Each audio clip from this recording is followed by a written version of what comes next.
Well, here's my new Knog Bilby 400, and this is my little go-to light that I use when I'm running at night, the Olight S1R Baton II, the little Olight Baton. Love it. It's one of my favourite torches, small and powerful.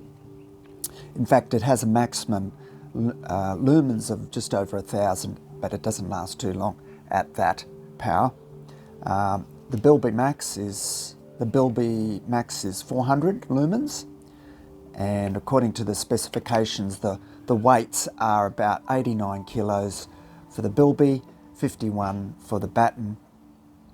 The throws are about 50 meters each at 400 lumens, and the Bilby will last for about 5 hours apparently, and the Baton good 4 hours. Not that I've run at night for 4 hours.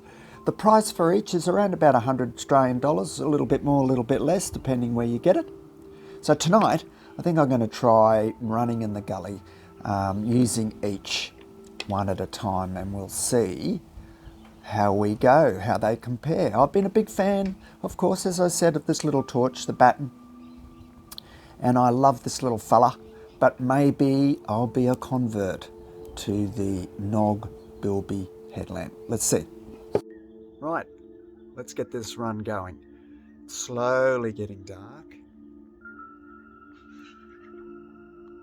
I'll head down into a area in the gully and where there's lots of trees, and it'll get quite dark. So when it's quite dark, I will try each lighting tool one at a time, the headlamp and my hand torch. See how we go. Well, I don't know how this is going to go. It's a bit hard holding the phone at the same time as doing this. I've got my Bilby on and supposedly at 400 lumens, and you can see a spot in front of you. Actually, I can see ahead of me better than you can on the screen, but let's go, let's do this. 100 meters or so.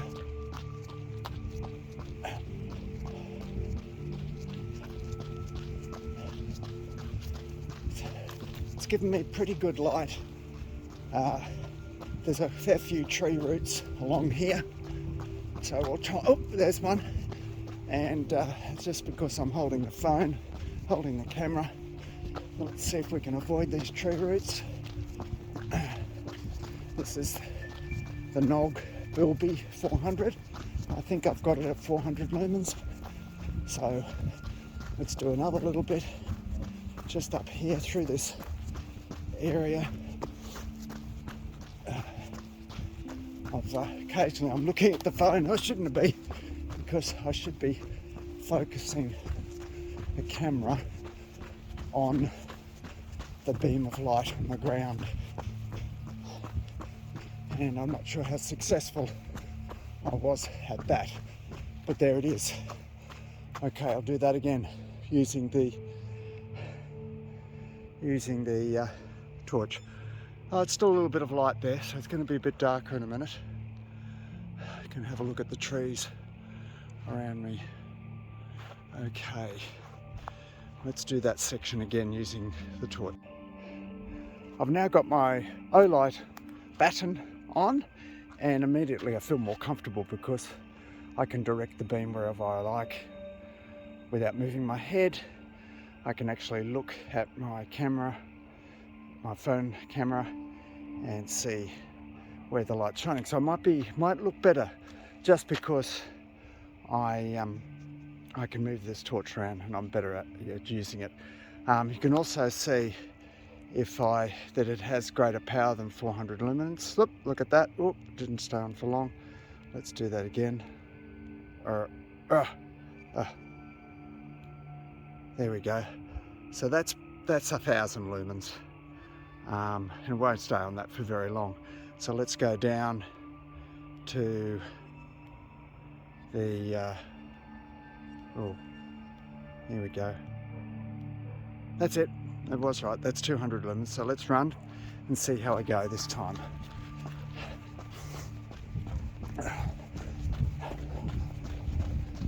Whoop, I turned it off.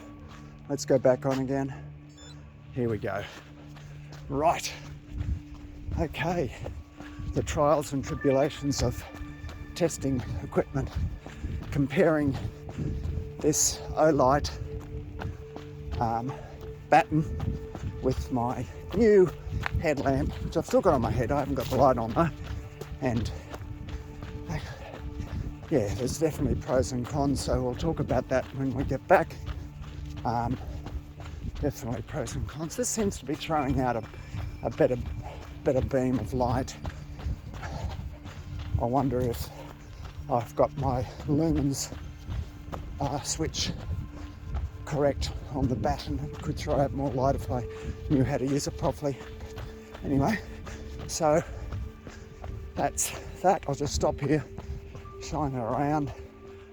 I think you could see throwing out a bit more light than the headlamp, but I think that's just the way I'm using it. The headlamp has options like spot and wide beam, and I might have had it on the wrong setting. You can see the last light over there in the west, the northwest of Dubbo. All right, well, let's get back and we'll compare, shall we?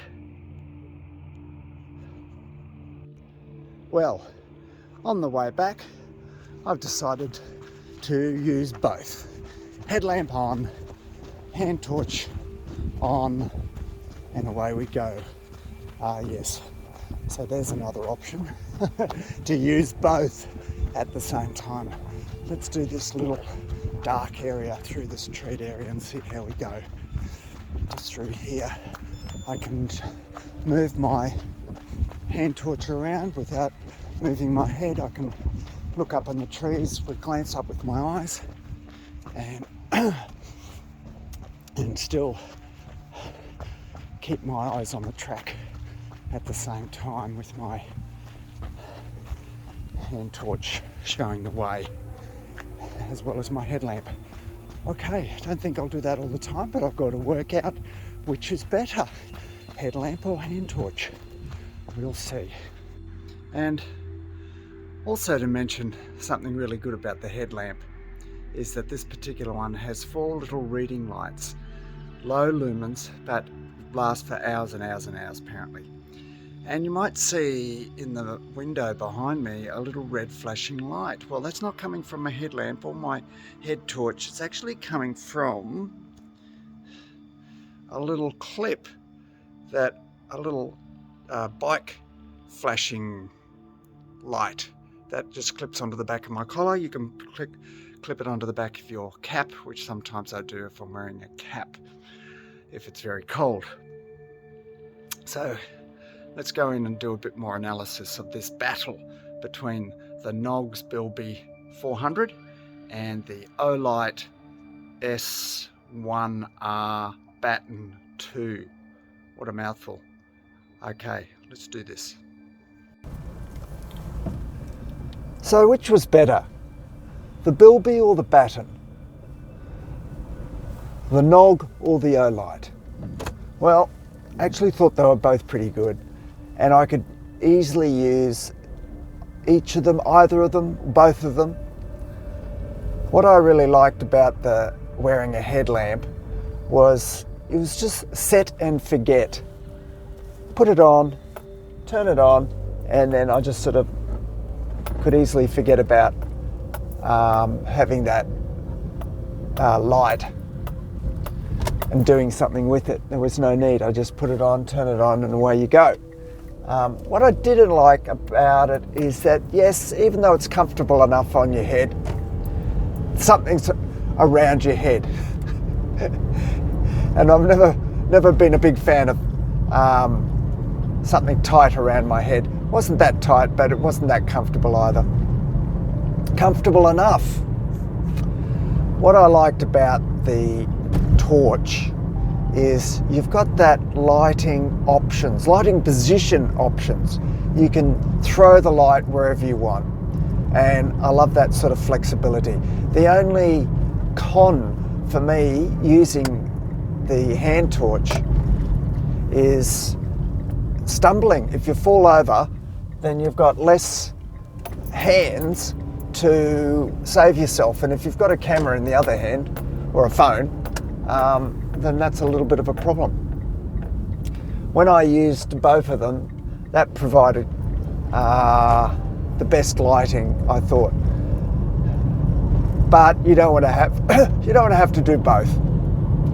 So I think I'm going to do some more with the headlamp, particularly since I've been running in the morning early. In fact, starting and finishing the run before the sun gets up. So in a nutshell, the battle of the lights, which is better, I think it's really personal preference. Whatever you enjoy, whatever you've gotten used to. As far as the effectiveness is concerned of those two lights, they're both very good. So I hope you enjoyed that. If you haven't subscribed, please do so. It's free. And we'll catch up with you next time.